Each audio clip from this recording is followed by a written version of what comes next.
ഹൃദയശുദ്ധി എപ്പോഴും ഉണ്ടായിരിക്കണം. ഹൃദയത്തിൽ അസൂയ വരാൻ പാടില്ല, വിദഗ്ധ വരാൻ പാടില്ല, ഹൃദയത്തിൽ ചീത്ത ചിന്ത വരാൻ പാടില്ല.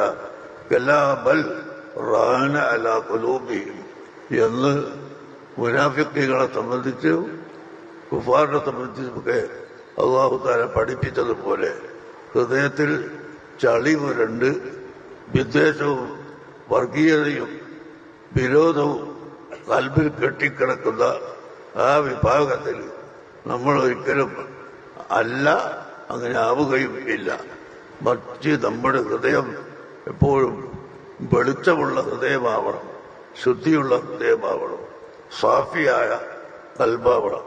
അൽ കൽബു സാഫി അൽ കൽബുൽ ബഈദ് അനി സഫാത്തി അൽ ഖബീഹത്തി. എല്ലാ തെറ്റായ മാർഗങ്ങളിൽ നിന്നും നമ്മുടെ കൽബ് വിട്ടു നിൽക്കണം. അങ്ങനെ കൽബ് നല്ലത് മാത്രം ചിന്തിക്കുകയും നല്ലത് മാത്രം പ്രവർത്തിക്കുകയും ചെയ്യുന്ന ഒരു കൽബ് ആവണം.